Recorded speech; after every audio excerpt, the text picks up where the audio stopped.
SNOMADC. This is the SNOMADC van. This is the 170 high top extended base. So a lot of extra room in this van. But let's just do a little walkthrough. Inside here, let's just start off with the heating system. It's right here.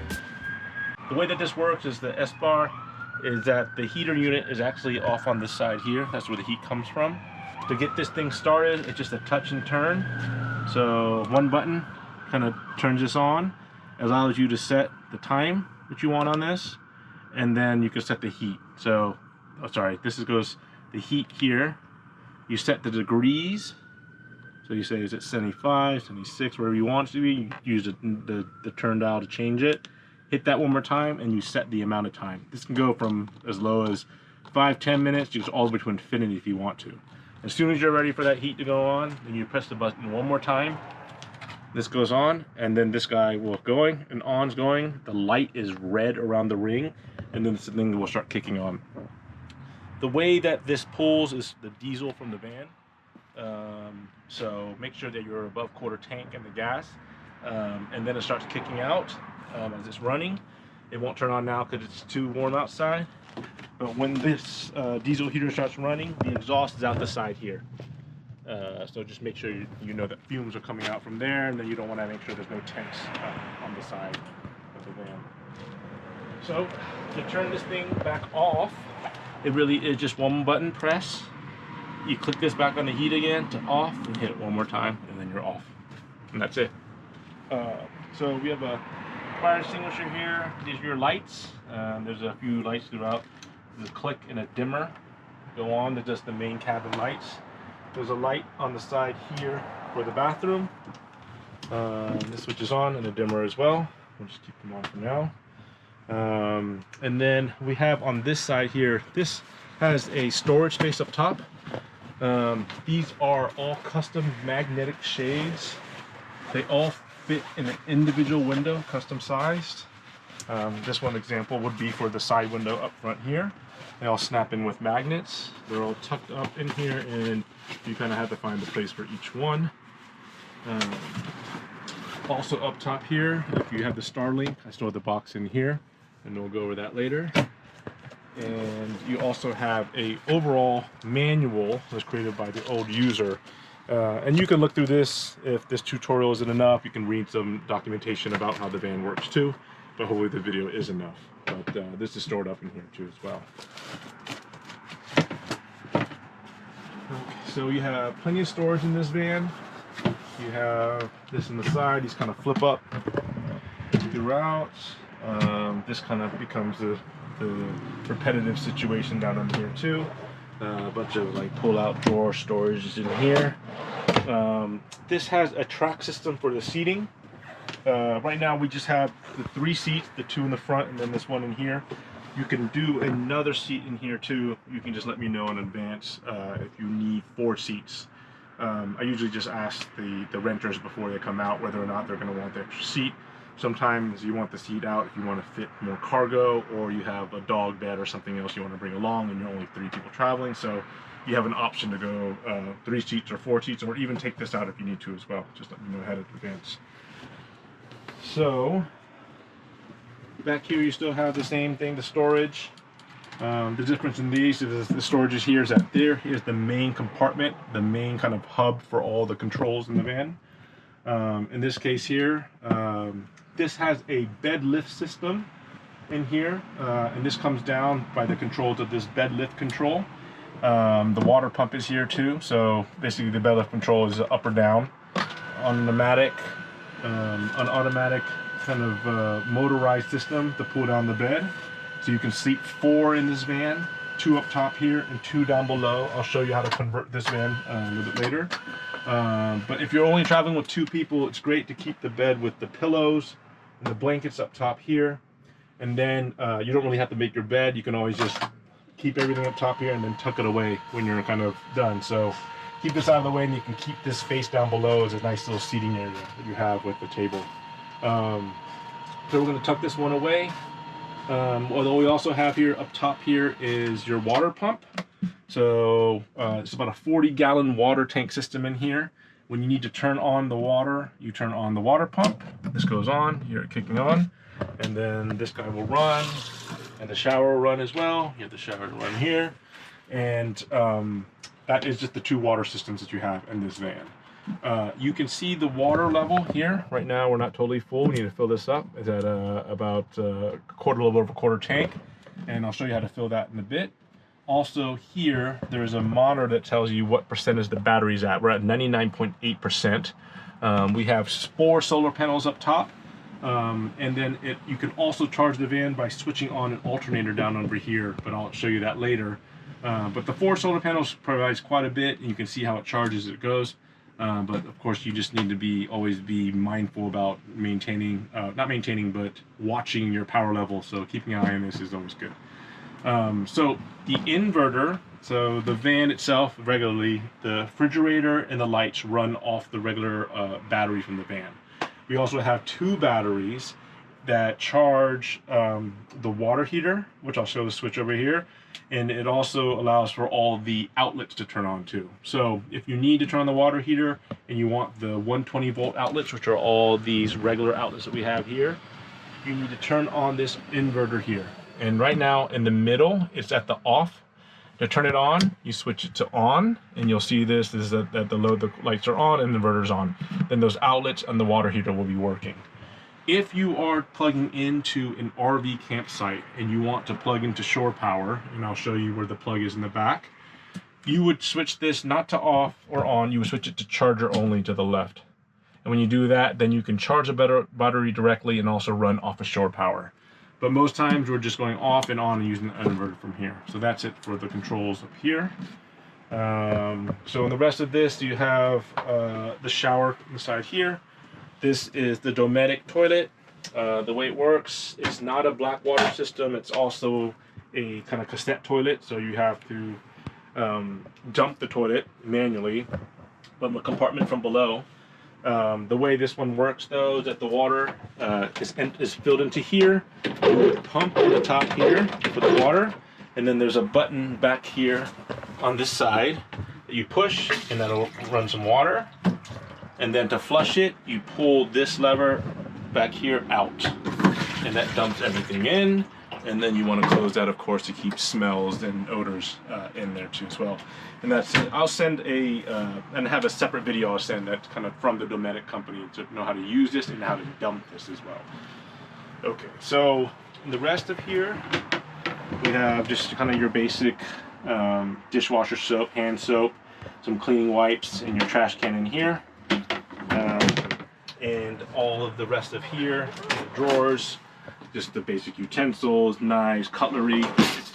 Below here you have more bowls, cups, plates, some koozies from various different van companies.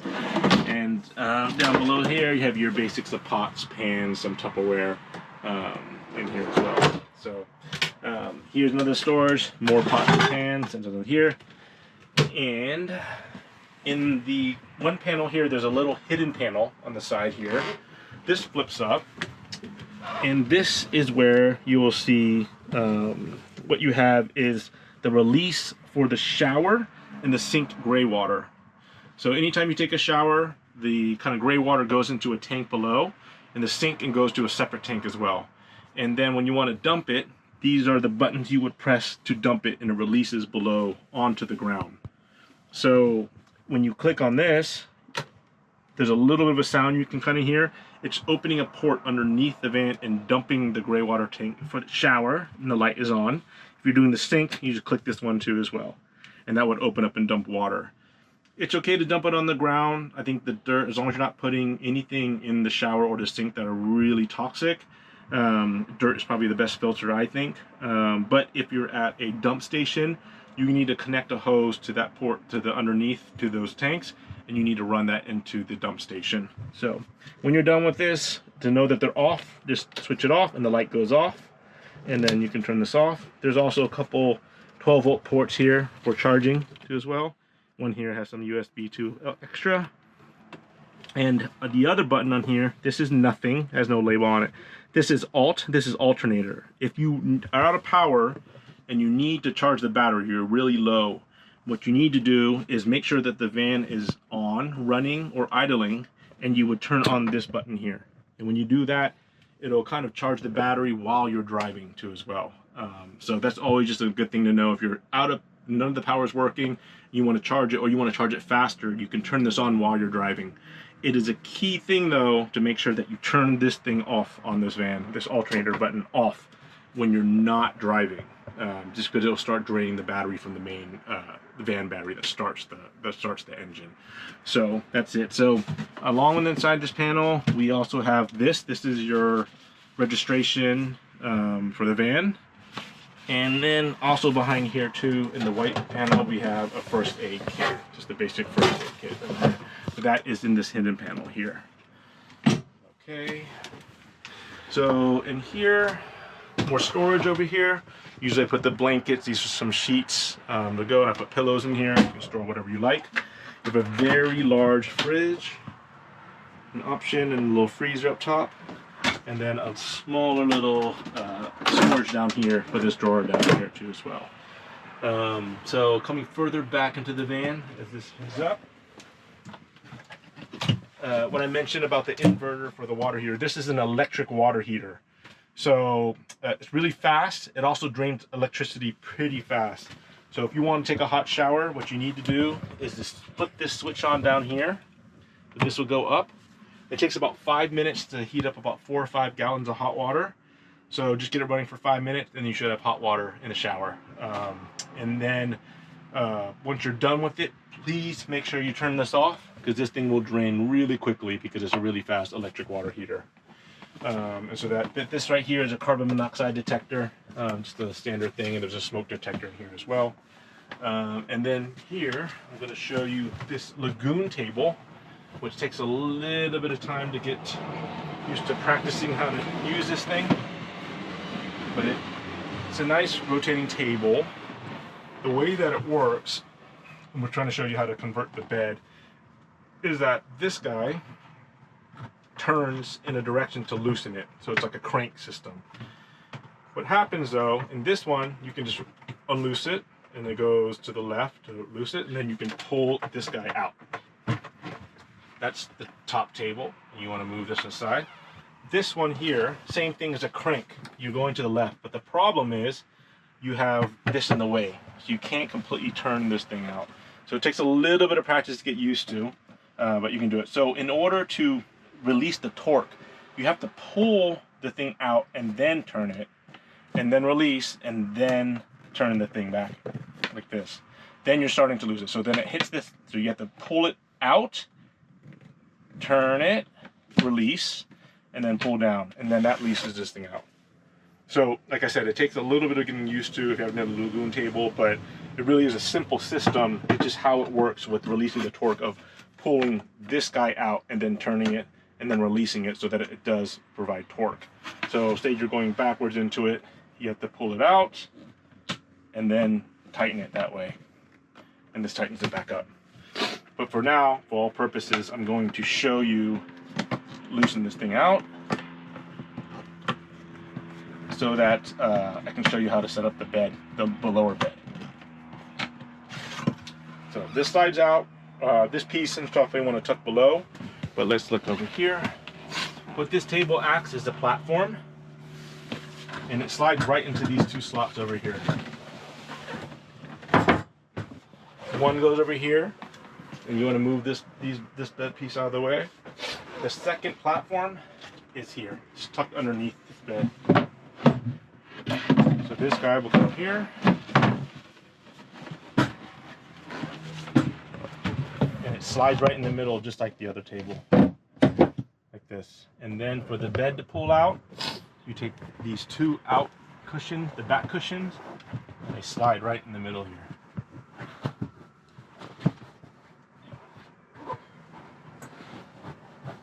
Gotta push it back in here,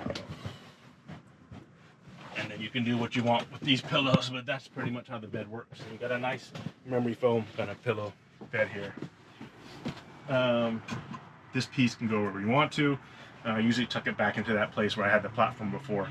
But then to make the bed up again, you take out the bed top, Put these back into the backing.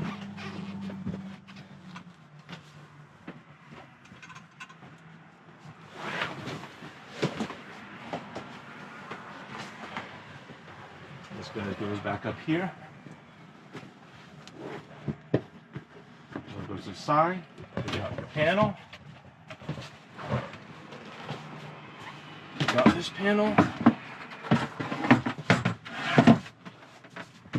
Love to tuck this one back into here. And then you're back to the couch again.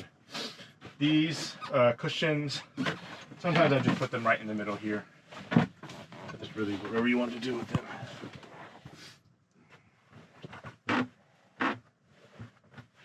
Okay, and then reverse on the Lagun table. Sliding this in.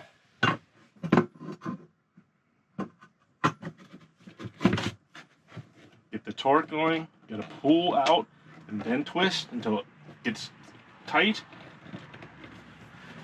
And then the top of the table. See this hole kind of runs into here. So you slide this into here.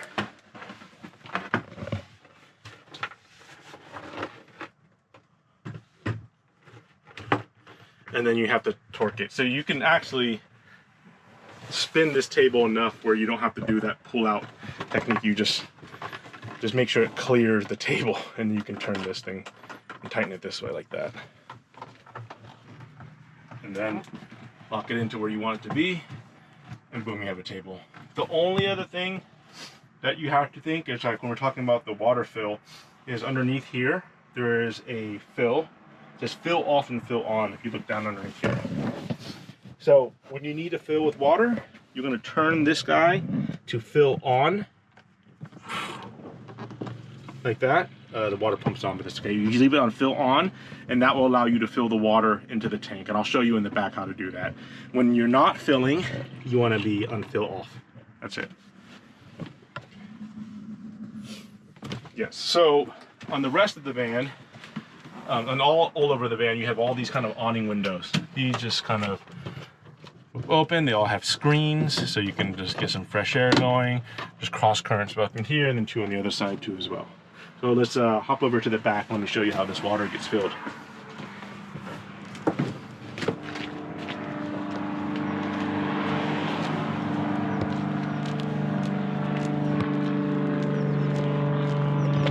So one very key thing to remember is this thing is the most dangerous thing in the van. So it's not when you open it, because you can always make sure that when you open the doors, because this is attached to it, just make sure your head clears on it.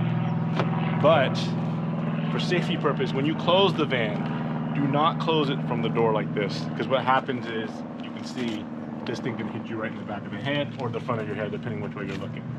So my recommendation when closing this door, just be aware of it, especially if you had a few beers or so, or you're relaxing, is just close it from this edge here, so you're never ever going to have this hit you. Trust me, I had a few customers with a few marks on their head, so just be careful with it. So otherwise, let's open this up and let me show you how to connect the water and refill the tank. Doors are open.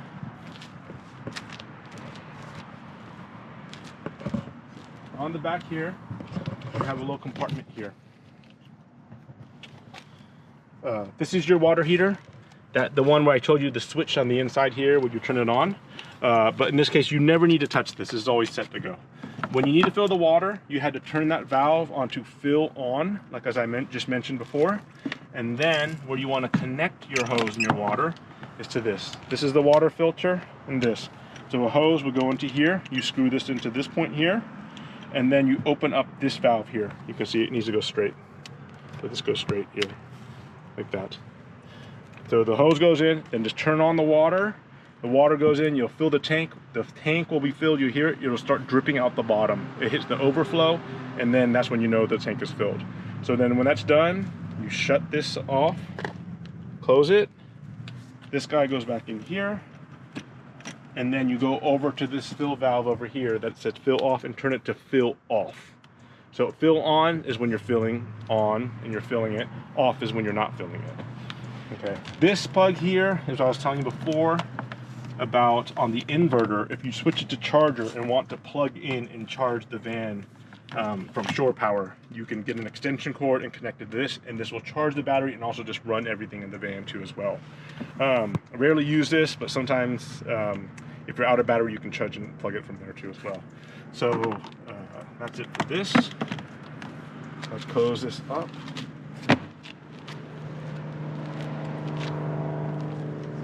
And as I said before, when you close this from this here, just watch the back of this guy here. This is the most dangerous thing out here.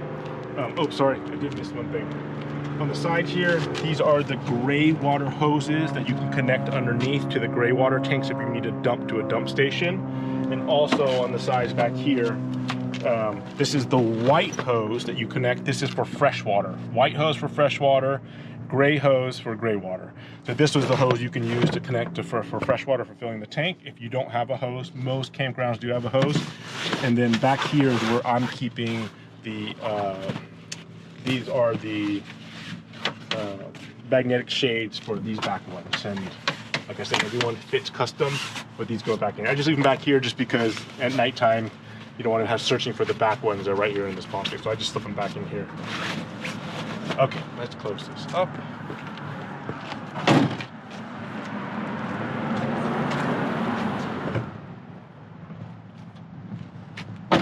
Okay, so before I show you where the propane gas is for the tank, I wanted to show you this on the side. There is a storage space, extra key on here along with the key fob. It just goes in here, turn this, pull this out, twist it, and then you have a bunch of little storage in the back here. There is a bug net here that goes onto the Velcro, onto the large sliding doors. So if you have mosquitoes, you want to keep them out, this is good for that. There are another set of snow chains in here because it's a dual axle tire, so if you need more snow chains, you can have it. And underneath here, another set of chains. This is a porta pack. This is stuff I kind of dump into the portable toilet to keep smells down. And these are just anti-rolling blocks if you're on a slope. People also use this space to store firewood and things like that, or whatever you need to on the outside. It's waterproof, so you should be good to whatever you want to store. To close this up, turn, fold in, locks on here. And then the last thing in here is the bike racks here. So it's a one-up system. You have to lift the bikes to get these up. You want to lift this thing up over, and then this opens the rack, both sides.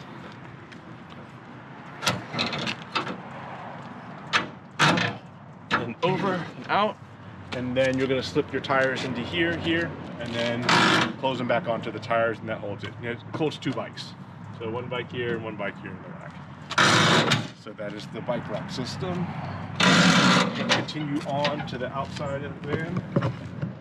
So for the propane stove, which we'll go back and I'll show you how to turn that on a little bit.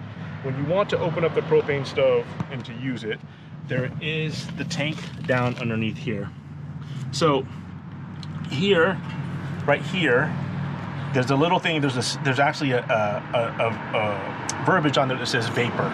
That's the one you want to turn on. It's the only knob that you can turn. So righty-tighty and all the way to the left is opening it. So you want to turn this all the way to the left for the propane to be open.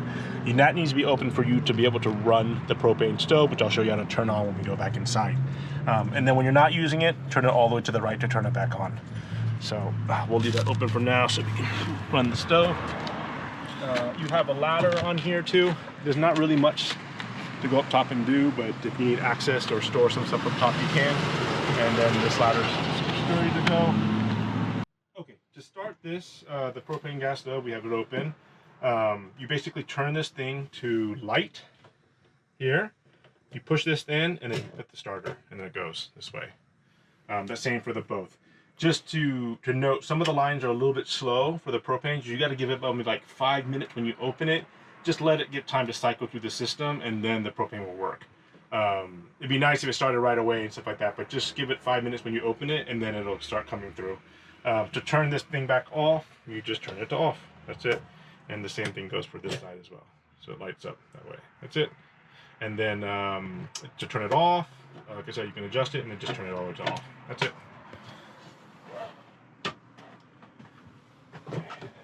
So let's go to the front of the van. Oh, no, sorry. Let's do these. Sorry. The fan. So you also have a ventilation fan up top here, and you also have an evaporative AC back over there. So to turn this fan on, what it is it's a ventilation fan that pulls air up, in, and pulls air out. So if you have to open up this first. The fan won't work unless the top is open, but when you're driving, of course, you want to have this thing closed. But when you're stopped, keep it open, and then the power's here. You have 0, 1, 2, 3 different levels, so you can turn it as high as you want, and the fan starts running. Right now, this is pulling air in, so if you want to pull it out, you just switch the switch, the fan will rotate the other way, and it'll start pulling air out. So you kind of switch it depending on it, and you can feel which way the air is going, if it's in or out, just based upon which way it goes. So it reverses as it goes.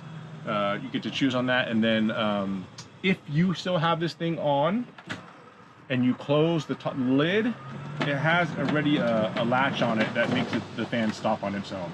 But in best practices, I just like to turn the whole thing off as it goes this way. Okay.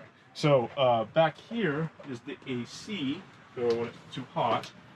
And this one works. There's the power button right here.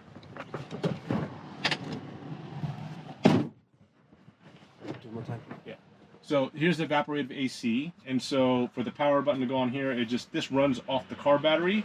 You just press this here, and you can hear it kind of going. It basically pulls water from the water system, and it evaporates the water into the air. That's how it cools. You can adjust. There's a light on here too that you can adjust the power on it how you want to, but you can start to feel kind of the AC pulling through. And that's at the highest. Obviously, you hit this one more, it goes down.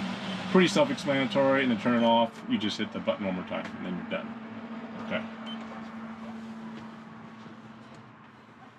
Okay. Let's go to the front. Go on the side.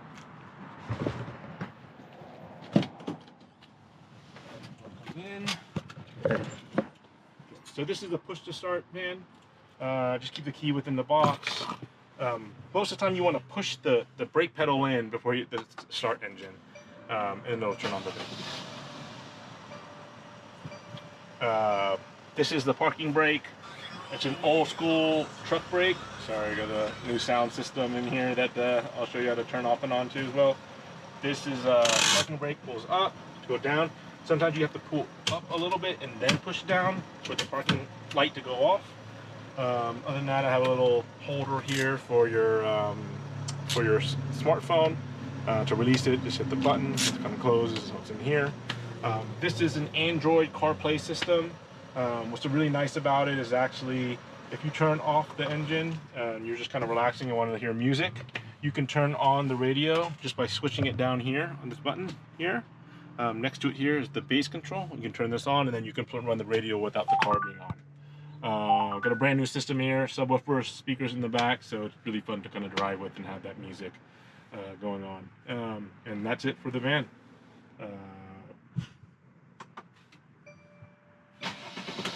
And you're ready to go? Hey, so I'm gonna kind of go over here about the Starlink, the Mini that we have in here. There's a few options. This is a satellite and the router.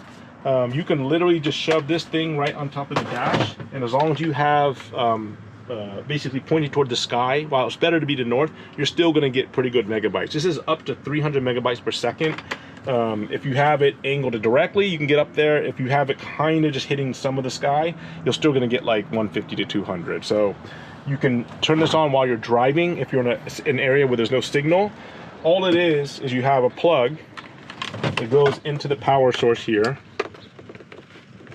It plugs in here, and then this other plug here on this, you have two different types of power. This one here you can plug into the power on this little plug here, and it just goes into an outlet. You need to turn on the inverter for the 120 volt for the plugs, and then plug this in, and then this thing will fire up. And then I'll give you the router name and the password, which is typically enjoy your trip on all lowercase. This is SNOMADC Wi-Fi 1 on there, and then when this is turned on and plugged in for a bit, you'll have Wi-Fi. That's it. So that's the one way you can power this thing. Another way you can do it if you're driving is there's another plug inside here like this cable. This one plugs in to, you can also do USB. This plugs in into the 12-volt charger, like the cigarette charger. So you can plug this in here and then plug this end into the port. So that's another way you can charge it too as well. If you're gonna plug it into the 12-volt charger, I recommend the car be running. It's a good time, then you can leave this on the dash. I would not run it off the battery from the car when you're kind of sat still, because you stand still, because basically you're just draining the battery. And this doesn't draw a lot of battery on it, but it's still just one of those things you don't want to drain your battery and you can't start the car. And it doesn't go quick, but it's just one of those slow things like leaving a light on in your van. And that's it for the Starlink. So if you have that on your add-on and stuff like that, you'll have Wi-Fi pretty much everywhere as long as you have access to the sky. That's it. And that's it for the van. Thanks for renting the van. If you have any questions on your trip, just text and call me, and I'll be happy to help at any time.